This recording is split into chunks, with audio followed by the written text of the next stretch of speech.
Բարև ձեզ սիրելի բարեկամներ, դուք դիտում եք Ամեկ Պլյուսի Պոստսկրիպտում հաղորդաշարը եւ այսօր իմ զրուցակիցն է Ազգային ժողովի պատգամավոր ՀՀԿ խմբակցության անդամ Կարինե Աջամյանը, Տիկին Աջամյան, շնորհակալություն։ Ձեզ շնորհակալություն։ Այս տարվա վերջը մթագնվել է, այսպես եթե կարելի այդպես ասել, երկու իրադարձություններով, մեկը տարադրամի տատանումները, մյուսը բռնությունները ազատամարտիկների եւ պատգամավորի նկատմամբ առաջինը ոչ միայն մեզնից է կախված, ցավոք սրտի, երկրորդ ամբողջությամբ մեզնից է կախված։ Դուք գոհ եք, թե ինչպես է ազգային ժողովը արձագանքել այդ բռնություններին։ Գոհ ասել մի տեսակ էս պարագայում այնքան էլ ճիշտ չի լինի, բայց ես համարում եմ, որ փոխադարձ պիտի լինի ամեն ինչ, եւ հարգանքը, եւ եթե խոսում ենք օրինականության մասին, բոլորի համար պիտի օրենքը լինի ամենավերևի մասում, այսինքն մենք պիտի հասկանանք, որ իհարկե Եվ ամեն դեպքում ես միշտ դա շեշտել եմ եւ կապված լրագրողների հետ եւ հասարակական քաղաքական գործիչների եւ առհասարակ մարդու իրավունքների հետ կապված չի կարելի խախտել, որովհետեւ եթե բռնություն ես թույլ տալիս, ուրեմն արդեն ազատությունները եւ իրավունքները խախտվում են։ Գիտեք ինչ, մենք բոլորս անդադ շեշտեցինք, որ այս ամենը իրավական հարթության խնդիր է, որ պետք է անպայման ճշտել, ես ինքս էլ հարցազրույցներ տվել եմ եւ մտածում էի, կարծում էի, որ կա նաև կենցաղային հիմքի վրա ինչ որ իրադարձություններ, որոնք մենք չի որ պիտի քննարկենք։ Այնուամենայնիվ ես կարծում եմ, որ բռնությունը դա վատ է եւ չի կարելի թույլ տալ ոչ ազատամարտիկի հանդեպ, ոչ քաղաքական գործչի, բայց նույն քաղաքական գործիչը, երբ իր լեքսիկոնում օգտագործում է բառեր, որոնք անհարիր են, եւ գիտեք, քարոզում է, որ կարելի է եւ հանրապետության նախագահային հայհոյել եւ կարելի է իշխանություններին ամեն ինչ ասել, դա դրան ես երբեք չեմ կարող դրական նայել։ Ես կարծում եմ, որ հայացքներդ, երբ դու արտահայտում ես դիրքորոշումները, դու պետք է պարզապես կոռեկտ լինես կիրթ, եւ եթե քեզ համարում ես կիրթ, դաստիարակված մարդ եւ դիմացիններից պահանջում ես, դա ինքդ էլ ինչ որ ձևով պիտի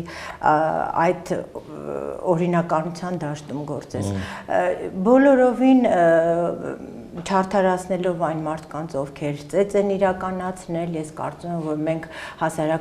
հասարակությունում այնուամենայնիվ ունենք անհանդուրժողականության շատ մեծ պաշար, եւ այդ անհանդուրժողականությունը տեսնում ենք ամենուր,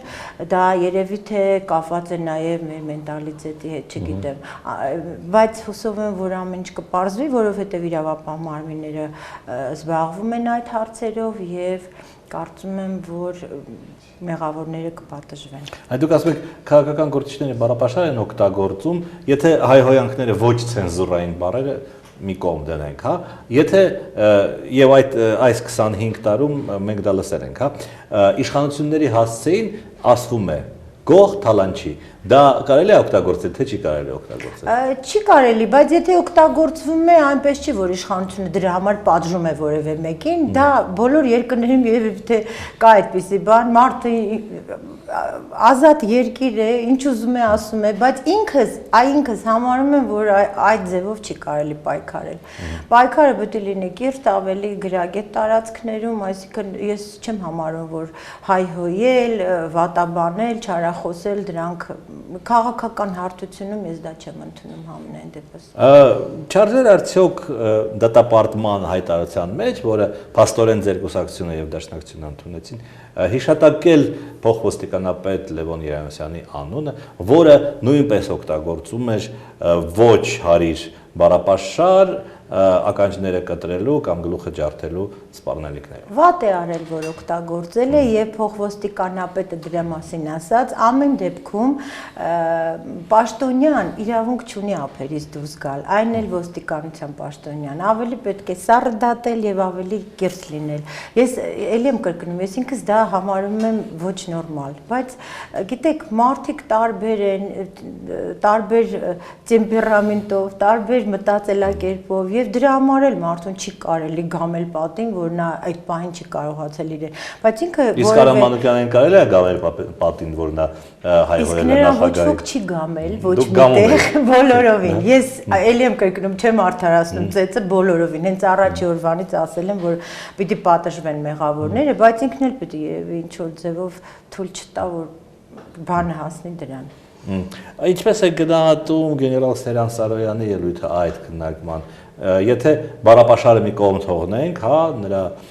դաստիարակության շրջանակներում է, գաղափարներն են, որ ծեծել են, բայց քեզ հասնում է, համաձայն եք թե չէ։ Գիտեք, այս ամենը այլ հարթության քննարկումներ են։ Ես կարծում եմ, որ գեներալը պարզապես ինքնաբուխ խոսք է ասել եւ ասել է այն ոճի մեջ, որը իրեն է միայն հատուկ, եւ ես ընդունում եմ կամ չեմ ընդունում, բայց հասարակության շատ անդամներ լսել են, շատ նորմալ են դրան վերաբերում։ Ինքս համարում եմ, ելի եմ կրկնում, որ ազգային ժողովը դա քաղաքական ինստիտուտ է եւ ես ինքս շատ լուրջ եմ վերաբերում այդ ամբիոնին, համարում եմ, որ ավելի շատ պիտի քաղաքական ելույթներ հնչեն կիրթ բարապաշարով, երևի թե այս ամենը ադեկվատ է ինչ որտեղ։ Խորհրդարանում պատգամավորները հաճախ օգտագործում են բարապաշար, որից ես օրինակ կարմրեի, հա, եւ հիմնականում դա ձեր խմբակցության անդամներն են։ Դուք որևէ ձևով չգիտեմ, հորդորում եք նրանց այդպես չխոսել։ Խոսքը Արաքել Մովսեսյանի կամ Մհեր Սետրակյանի մասին է մասնավորապես։ Գիտեք, ինչ այդ տարիքի մարդկանց արդեն երևի կամ ես կամ ինչ որ մեկը դժվար թե հորդորով ինչ որ բան ասի, բայց դա իրենց ոճն է, ես ինքս չեմ համարում, որ ես իրավունք ունեմ միջամտել, բայց ես արդեն ասացի, որ ես համարում եմ, որ ավելի լավ է խոսել այն լեզվով, որը հարիր է ազգային ժողովին։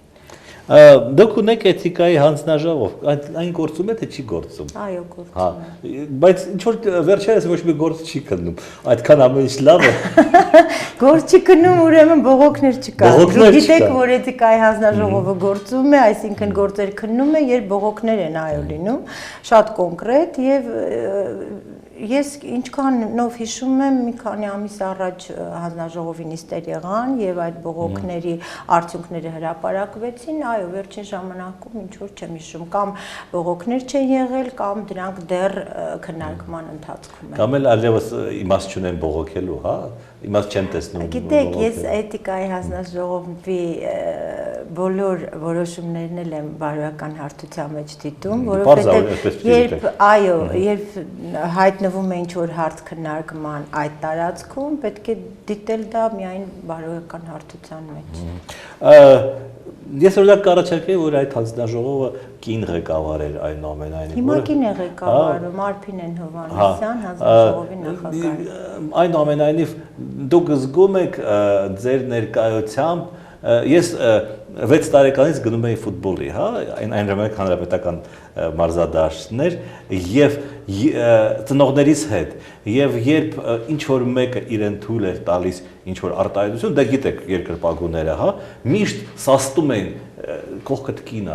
այնուամենայնիվ կուշերը։ Այդ ձեր ներկայությունը սաստում է պատգամավորին։ Դուք երևի նկատել եք, որ այն թևում, որտեղ ես եմ նստած, միայն ես եմ կին, եւ ես նստած եմ հենց գեներալների շրջապատում, այո, ես չեմ ասի, որ երբևէ նրանք նույնիսկ ինձ բարևելուց ոտքի են կանգնում, ես չի ասի, որ իմ ներկայությամբ ինչ որ բառեր են հնչում, որ ես չի ուզենա լսել, այդպիսի բան չի լինում, ընդհանուր առմամբ ես դա զգում եմ։ Իրականում գիտեք, պիտի ոչ միայն կանանց, այլ ընդհանրապես բոլոր շրջապատներում մարդը իրեն դրսևորի նորմալ։ Իսկ ինչ վերաբերում է ազգային ժողովի էթիկային, ես գոնե հուսով եմ, որ մեզ մոտ չեն լինի այնպիսի դեպքեր, ինչպես օրինակ Ուկրաինայի պարլամենտում, երբ իրար ծեծում են, որովհետև ես ճիշտն ասած բախումները շատ ծանր եմ տանում, մեր մոտ էլ է ծեծել, բայց շատ վաղուց։ Դե շատ լավ է, որ դա չի կրկնվում, որովհետև այնուամենայնիվ երբ մենք խոսում ենք ազատությունների մասին եւ ասում ենք, որ այ տեսեք, մեզ մոտ խոսքի ազատություն է, մարդիկ իրենց թույլ են տալիս երևի թե բաներ, որը չպիտի թույլ տան։ Դուք կրթության մշակույթի հանձնաժողովում եք, հա։ Ես ճիշտ ասած վերջերս որ հաճախ եմ շփվում ուրեմն մշակույթի ներկայացուցիչների եւ հատկապես թատրոնի։ Նրանք բողոքում են, ինչու թատրոնի մասին օրենք չկա, բայց տեսեք, իսկ ինչու երաժշտության մասին չկա կամ գրականության մասին։ Հիմա շատ լավ հարց տվեցիք։ Ես ասեմ, որ վերջին ժամանակներում, նույնիսկ վերջին լսումներին, որը մենք կազմակերպեցինք մշակույթի գործիչների հետ, այդպիսի արդեն տեսակետներ չեն հնչել, որովհետև շատ պարզ է արվեստը եւ մշակույթը այլ դաշտ է եւ այդ դաշտում պետք է մարդկանց ազատ թողնել, պետք է միայն ստեղծել պայմաններ, մրցակցային դաշտ, որպեսզի նրանք կարողանան ազատ ստեղծագործել։ Ինչ վերաբերում է կոնկրետ թատրոնի մասին օրենքին, շատ երկար տարիներ քննարկվեց այդ օրենքի նախագիծը, բայց ես ձեզ պիտի ասեմ, դա պատահական չի, որ Ռուսաստանի նման երկիրը չունի օրենք, որը նույնպես երկար տարիներ քննարկեց, հետո հանեց, օրինագիծը հանեց շրջանառությունից եւ ԱՊՀ երկրներից միայն Ադրբեջանը եւ Մոլդովան ունեն թատրոնի մասին օրենք, որոնք ըստ էության չունեն թատրոն, որպես այդպիսին, որը մենք պատկերացնում ենք։ Թատրոնի մասին օրենքը, պոակների մասին օրենքով կարգավորվում է հարաբերությունները, բայց կա մի բայց, որը շատ կարևոր է թատրոնի համար, այնինչ մի թատրոնում կարող է գործել որևէ դրույթ օրենքի, մյուսում կարող է ընդհանրապես չգործել եւ խանգարել։ Եվ այդ առումով թատրոններին բոլոր հնարավորությունները տրված են։ Եթե դուք նկատել եք շատ եվրոպական, իմիջիալոց Եվրոպայում էլ եվրոպական երկրներն էլ չունեն օրենք թատրոնի մասին, եւ կան երկրներ, շատ մեծ երկրներ, որոնք պահում են ընդամենը պետականորեն 2-3 կամ մաքսիմում 4 թատրոն, այսինքն ֆինանսավորում են այդ թատրոնները, մնացածը ազատ դաշտում ստեղծագործում են։ Մենք 30-ից ավել, այսինքն մենք ֆինանսավորում ենք այդ թատրոնները եւ այդ կադրերն ենք պահում եւ հնարավորություններ ենք տալիս եւ բյուջեով նախատեսված գումարներ են տրվում պետպատվերով։ Գիտեք ինչ, ես ինքս մտածում եմ, որ ինչ որ բան մենք բաց ենք թողել, որովհետեւ այս քանակի մեջ այնուամենայնիվ որակային կորուստներ ունենք, որովհետեւ դուք ինքներդ էլ երևի հաճախում եք թատրոններ, միշտ չի դա ձեզ բավարարում, ինձ նույնպես։ Ես ինքս շատ բծախնդիր հանդիսատես եմ, շատ սիրում եմ թատրոն, բայց շատ քիչ է լինում, երբ ես լավ ներկայացում եմ տեսնում։ Այսինքն մենք ինչ որ ձևով պետք է համակարգենք այս խնդիրը, որպեսզի այսքան ֆինանսավորելով ու իմիջիայլոց թատրոնի մարդիկ, մշակույթի մարդիկ բնավել գոհ չեն այդ ֆինանսավորումից միայն մեկ պատճառով, որովհետև հին մենեջմենտ է այնտեղ, բոլոր թատրոնները չէ, որ նորմալ ղեկավար ունեն, կարողանում են կառավարել այդ ֆինանսական հոսքերը եւ ըստ դրա ստանալ այն արդյունքը, որը պետք է մեզ բոլորիս։ Դե վատ մենեջմենտը հենց կապված է դոտացիաների հետ, երբ որ մարդիկ գիտեն, որ միևնույն է ստանալու են, նրանք մի տեսակ թուլանում են այդպես։ Ես եղել եմ թատրոնի տնօրեն եւ ես ձեզ պիտի ասեմ, որ դա բացարձակապես մեկը մյուսի հետ կա, վատ մենեջմենտը դա վատ մտածելակերպի արդյունք է։ Այսինքն դուք ստանում եք պետական գումարներ։ Շատ քիչ այն ժամանակ, բայց ես կարողանում էի այնպես անել, որ նախ լավը վատից տարբերել, նախ որևէ դերասան, որը ավելի շատ է ծառաբեռնված, ավելի շնորհալի է, նա պիտի ավելի լավ վճարվի։ Իսկ մեզ մոտ հիմա, եթե դուք հետևեք, բեմի վարպետը, որը համարվում է ամենաբարձր կատեգորիան, նա կարող է վճարվել այնպես, ինչպես նորեկը եւ որևէ տարբերություն առանձնապես չկա գումարային, այսինքն այդ դեպքում իհարկե դեև դերասանները դժգոհ կլինեն եւ ընդհանուր առմամբ արդյունքները մեծ չեն լինի։ Գիտեք ինչի մասին է նաեւ վիճում են ազատ բեմի մասին, Ամերիկայում դա բան ընդունված է, շենք է։ Այո։ Թատրոնը շենք է, որտեղ ով ուզում է, ինչ ուզում է։ Նույնիսկ դա թատրոն չի, շենք, որտեղ ամեն ինչ կարելի է։ Մեր մոտ այդպես պետք է լինի, թե չլինի։ Գիտեք, ինչ այդ հնարավորությունն էլ մեզ մոտ տրվեց, եթե դուք նկատեցիք վերջին տարիներին շատ ռեժիսորների, նաև երիտասարդ տրվեց հնարավորություն ստեղծագործելու, բայց դա շատ բարդ բան է մեր պայմաններում, երբ դու հավաքում ես, երբ թատրոնի մարդ ես, դու գիտես, թե ինչքան դժվար է հավաքել խումբ, այնուհետև այդ խմբի հետ աշխատել, բեմադրել որևէ ներկայացում, հետո ամսվա մեջ կազմակերպել այդ բեմադրությունը եւ հավաքել այդ մարդկանց տարբեր տեղերից, որոնք պարզապես, չգիտեմ, պիտի այնպես վճարես, որ իրենք շահագրգռված լինեն, գան ու այդ ներկայացումը խաղան։ Դա բարդ, շատ բարդ երևույթ, առհասարակ թատրոնն է շատ բարդ, գիտեք, կողքից այնքան հեշտ է մեկնաբանություններ, տեսակետներ հայտնել, բայց իրականում երբ թատրոնի մեջ ես զգում ես, թե ինչքան դժվարությունները շատ են։ Ես ճիշտ ասած այսօր սպասում էի քաղաքական։ Տեսականցնեք քաղաքական մի հարցեր տալ։ Բայց հա, ինձ հետաքրքիր է, որովհետև ես իրական շատ այդ դաշտում Գիտեք ինչ օրենքի մասին է նաև խոսում, հովանավորչության մասին, հա, որովհետև եթե արվեստի մասնավորապես բնագավառի մարդիկ դիմում են հովանավորչության համար, ապա նրանք ովքեր նույնիսկ պատրաստ են փող տալ, նրանք ասում են՝ «Վայ ախպորպես, եթե իմ անունը տրվի, ես կարող եմ գաղտնիք ես տամ մի քիչ, բայց եթե իմ անունը տրվի, հարկայինը կգա շարից փորձանքից հեռու»։ Այսինքն ինչ որ ձևով պետք է կարգավորել այդ դաշտը, թե չէ։ Հնարավոր է, որ պետք է, բայց ես գիտեմ, որ նաև լինում են հովանավորներ, որոնք հովանավորում են շատ դեպքերում իրենք ոչ միայն չեն ուզում, որպեսզի իրենց անունը հնչի ոչ միայն հարկային բեռի համար, այլ պարզապես որովհետև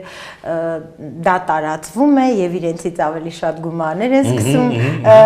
խնդրել։ Այսինքն սա շատ նուրբ հարց է եւ ես կարծում եմ, որ իհարկե կարելի է դա կարգավորել, եթե կարգավորենք օրենքով շատ ավելի լավ կլինի, բայց գիտեք, ես այսօր պրոբլեմը այնուամենայնիվ չեմ գտնում, խնդիրը չեմ գտնում ֆինանսական դաշտում։ Ես համարում եմ, որ մենք ճգնաժամ ունենք ստեղծագործողների թատրոնում, որովհետև լիդերներ են պետք, ռեժիսոր, որի հետևից գնում են, որը շատ լավ կա։ Ճգնաժամը ձեզ կարծում եք։ Ոչ միայն։ Անցնելով քաղաքականությանը, հա, սահմանադրական փոփոխությունները մյուս տարի կընդունվեն ըստ ձեզ։ Գիտեք, մենք հասանք մի տեղ, երբ այդ փաթեթը փաստորեն արդեն պատրաստ է, բայց դա պիտի անցնի եւս մի քանի этап, այսինքն պիտի անպայման քննարկվի հասարակությունում, պիտի մեր հասարակության քաղաքացիները, հասարակության անդամները ծանոթ լինեն ինչի մասն է խոսքը, որովհետեւ մենք հանրահավաքով ենք դա անելու, հանրակրվեով ենք դա անելու, այսինքն նշանակում է, որ պետք է մարդկանց բացատրել։ Հիմա ես կարծում եմ, որ հետագա քայլերը կապված են քաղաքական գործիչների հետ, որոնք պիտի պարզաբանեն, պիտի կարողանան այնպես մատուցել, որ հասկանալի լինի, դա պետք է, մեզ պետք չի, եւ նաեւ հանրակրվեի արդյունքներն են կարեւոր, դա հստակ չէ, արդյոք այդ հանրակրվեով մեր հասարակությունը կողմ կլինի այս փոփոխություններին, թե ոչ, եւ ասեմ, որ այդ փոփոխությունները միայն կապված չեն համակարգային այդ կառավարման համակարգի հետ, այլ շատ այլ փոփոխություններ են նախատեսում, մենք պարզապես պիտի этап անցնենք այս ճանապարհը, ես չգիտեմ ինչով կավարտվի, բայց հուսով եմ, որ կավարտվի այնպես, ինչպես պետք է հենց մեզ, մեր հասարակությանը։ Ձեր անդիմադիր գործընկերները մեծ մասը, հա, բացի դաշնակցությունից, խիստ բացասաբար են վերաբերում այդ փոփոխություններին, կարծում եմ, որ դուք ուզում եք վերարտադրվեք եւ այլն։ Արժի արդյոք պնդել, սրել այդ վիճակը, լավ չեն ուզում, թող չլինի հիմա այդ սահմանադրական յոլակը տանենք։ Ոչ ոք չի պնդելու, ոչ ոք չի սրելու, պարզապես բացատրվելու է, իրենք իրենցը կասեն, մենք մերը կասենք եւ եթե հարակվեով էլի եմ կրկնում, անցնի հարցը, ուրեմն դա մեզ պետք էր, այսինքն, գիտեք, հիմա ԵՏՄ-ի մասին Եվրասիական տնտեսական միության շատ խոսվեց եւ դեմ խոսվեց եւ կողմ, բայց դուք համաձայն եք, չէ, որ եթե մենք դա հարակվեի դնեինք, մեր հասարակության մեծ մասը ընդունելու է։ Միանշան է։ Ահա, հիմա մենք պիտի հենց այդ ճանապարհով անցնենք, ես կարծում եմ, որ այստեղ ոչ մի բռնություն չի կարելի կանխորոշել, այլ պետք է սպասենք, տեսնենք, եթե հնարավոր է, որ հասարակությունը դա ընդունի, մեր քաղաքացիները ուրեմն դա կանցնի, եթե ոչ։ Բայց եթե մյուս կողմից դուք հրաժարվեք այդ գաղափարից, ապա անդիմությունը կասի, ահա, վախեցաք, ինչպես որ եղավ վարչապետ Տիգրան Սարգսյանի դեպքում։ Մենք չենք հրաժարվել այդ գաղափարից, պարզապես եթե հանկարծ, գիտեք ինչ, այնքան արագ փոխվում է իրադրությունը, ես չեմ կարծում, որ այսքան աշխատանք տարվեց, Վենետիկի հանձնաժողովում հարցը քննարկվեց, փաթեթը ստեղծվեց, որպեսզի մենք ետ կանգնենք, բայց նաև ես համարում եմ հանրապետության նախագահը նույնպես դրա մասին խոսել է, որ դա պիտի անցնի որոշակի ճանապարհ եւ ամենակարևորը հասարակությունը պիտի քննարկի եւ այդ քննարկումներին շատ ակտիվ մասնակցի։ Ինչպիսին կլինի հասարակության կարծիքը, դա իհարկե ոչ ոք չի կարող կանխորոշել։ Հասարակությանը պետք է այդ ամենը, հասարակությանը հետաքրքրում է սահմանադրությունը։ Կարծում եմ, որ հետաքրքրում է ինչ-որ չափով, կա շերտ, որին շատ է հետաքրքրում, կա շերտեր, որոնց քիչ է հետաքրքրում, միայն իրենց բարեկեցությունն է հետաքրքրում, շատ տարբեր է, ես չեմ կարող ասել բոլորին, բայց մենք պետք է ներգրավենք մարդկանց այս քննարկումների մեջ, որպեսզի կարողանանք հասկանալ արդյոք դա մեզ պետք է թե ոչ։ Այս տարի նաև վարչապետը կառավարությունը փոխվեց, դուք տնտեսական վիճակի առումով փոփոխություն զգում եք կառավարության փոփոխությունից հետո։ Շատ դժվար է ասել, որովհետև բացարձակապես բարենպաստ չեն այն պայմանները, որում աշխատում է կառավարությունը, դուք դա շատ լավ գիտեք, եւ ինչքան էլ որ մեզ ասեն, որ մենք ենք մեղավոր այս հարցում կամ այնուամենայնիվ արտաքին ազդակները շատ են եւ շատ ազդում են մեզ վրա։ Այսինքն այս պայմաններում այնքան էլ հեշտ չի աշխատել, բայց կառավարությունը դիմակայում է, կառավարությունը որոշակիորեն ձևեր, միջոցներ է փնտրում եւ գտնում հակահարվածներ տալու այն ճգնաժամային երևույթներին, որոնք մեզ սպառնում են եւ ես կարծում եմ դեռ 2015-ին մենք այս ճգնաժամի հետևանքները կզգանք, կարծում եմ, որ մենք ոչ թե պիտի բոլորով քննադատենք, այլ բոլորով պիտի կարողանանք համախմբված աշխատել։ Ես չէի ասի, որ կառավարությունը ձեռքերը ծալած նստած է, բայց նաև սովորական քաղաքացին շատ արագ չի զգա իր վրա ինչ-որ փոփոխություն, հակառակը, որտեղ տեսակ ինչ կատարվեց վերջին օրերին, վերջի ամսվա ընթացքում եւ այդ հետևանքները մենք դեռ զգում ենք եւ զգալու ենք մեզ վրա։ Անշուշտ զգալու ենք եւ մյուս տարի ըստ որոշ կանխատեսումների մարդկանց եկամուտները 20-30% կպակասեն հենց դոլարի պատճառով։ Ասեմ ձեզ, որ եվրոպական երկրներում վաղուց են գոտիները ձգել եւ ճգնաժամային դու շատ լավ զգում ես, թե ինչպես է ժողովուրդը ապրում եւ ինչպես է իրեն ինչ որ բաներից ետ պահում։ Այսինքն մեզ համար դա երևի թե միշտ է այդպես եղել, բայց քանի որ հիմա իրադարձությունները այնպես են զարգանում, որոնք կանխորոշել այնքան էլ հեշտ չի եւ տնտեսագետները չեն կարողանում, մենք չենք կարող ասել ինչ կլինի, բայց ես մի բան գիտեմ, որ մեր մտածելակերպում երևի ինչ-որ բան պիտի փոխվի, որովհետև այդ աժիոտաժի ժամանակ, որը տեղի ունեցավ դոլար-դրամ, նաև ոչ միայն արտաքին երևույթները ազդեցին, նաև ազդեց գնաճի վրա մեր մենտալիտետը, մեր աշխատելու ձևը, ոճը, այսինքն եթե մենք գրագետ վարենք մեր տնտեսությունը, մենք այսպիսի փաստերի առաջ չենք կանգնի։ Ես օրինակ ոչ միտեղ չեմ վազվզել, ճիշտ ասած։ Այս ընթացքում այդ դրա մասին է վաճառելու, առնելու եւ մենք շատերս չենք վազվզել, բայց տեսանք ինչ կատարվեց։ Ես կարծում եմ, որ հասարակությունում կան մարդիկ, ովքեր ակտիվ մասնակցում են այդ սպեկուլյացիոն երևույթներին, նաև դրա մասին ասել եմ մեկ անգամ եւս ուզում եմ կրկնեմ գնաճի հետ կապված, այն որ ծայրամասում որևէ խանութում աչքաչափով գին են փոխում այդ պանիկայից ելնելով, դա էլ շատ դժվար է վերահսկել, դա մենք պետք է վերահսկենք, մեր մեջ պետք է ինչ-որ բարիերներ հաղթահարենք, որը որ չենք կարողանում անել, դա էլ է մեր մենտալիտետի խնդիր։ Ասում եք գոտիները ձգել, բայց այնտեղ գոտիները ձգում են ուրիշ վիճակից, հա, եթե ես 1 միլիոն դրամ եմ ստանում ամիսը, հա, ապա 700,000 դրամ ստանալով, այո, գոտից ձգում եմ, բայց այնուամենայնիվ շարունակում եմ ապրել։ Եթե 100,000 եմ ստանում եւ ստանում եմ 70,000, այսինքն ըստ էության այդ դառնում է 70,000, ապա շատ ավելի դժվար է գոտին ձգել եւ ապրել, համաձայն եք։ Համաձայն եմ, ընդհանրապես շատ դժվար է, բայց ես հորդորում եմ մարդկանց չփչացնել մեր երեխաների տոնը, նոր տարին շատ լավ տոն է եւ այս օրերին ճիշտ է շատ խոսում ենք դրա մասին, որ տոնը խորհուրդ ունի։ Ես համոզված եմ, որ դուք, ես, շատերը շատ կարեւորություն չեն տալիս սեղանի պարունակությունը, տալիս են կարեւորություն խորհրդին այդ տոնի, բայց նաեւ կան մարդիկ, որոնք ցուցամոլությունից դրդված, ում սեղանին ինչ կա դրանից դրդված, սկսում են ընկնել աժիոտաժի մեջ, ինչ որ պարտքեր են անում։ Ես համարում եմ, որ վերջապես մենք պիտի ազգովի դրանից ձերբազատվենք, կարողանանք պարզապես հաճույք եւ ջերմություն նվիրել մեր հարազատներին եւ գիտեք այդ փոքրիկ նվերներում շատ կարելի է հոգի դնել եւ դրանում շատ մեծ է իհարկե կանանց դերակատարությունը, որովհետեւ կինը այո կարող է փչացնել ամեն ինչ եւ կարող է ստեղծել շատ լավ մթնոլորտ, շատ ջերմ առանց շատ մեծ ծախսերի։ Հետևաբար ձեր ուղերձը կանանց, հա, նախատոնական, չփնթալ, չբողոքել, չդժգոհել։ Այո, ես ինքս միշտ տանն եմ դիմավորել եւ շատ մեծ հաճույքով եմ հյուրեր ընդունել։ Իմիջիայլոց այն կանանցից եմ, ով ոչ թե սիրում է ավելի շատ հյուր գնալ, այլ սիրում է ընդունել այդ օրերը։ Երևի տունս կարոտում եմ շատ եւ դա էլ է հագիստ ինչ որ ձևով քո տանը անցկացնելու։ Եվ ես պարզապես գիտեմ մի բան, որ եթե կինը ուզում է, իսկ հայ կինը միշտ ունի ինչ-որ բաներ պահած եւ միշտ կարողանում է փոքր բանից մեծ սեղան սարքել։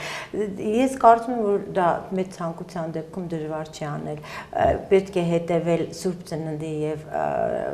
Նոր տարվա խորհրդին, պետք է անպայման հարազատներին փոքրիկ, բայց նվերներ անել եւ պետք է այնպիսի մթնոլորտ ստեղծել եւ այնպիսի տունը այնպես զարդարել, որ այդ տոնական տրամադրությունը մեզ մի քանի օր ջերմացնի բոլորիս։ Շնորհակալություն հետաքրքիր զրույցի համար, սիրելի բարեկամներ, ես հիշեցնեմ, որ իմ զրուցակիցն Ազգային ժողովի պատգամավոր ՀՀԿ խմբակցության անդամ Կարինե Աճեմյանը, մենք կհանդիպենք վաղ, աստեցություն։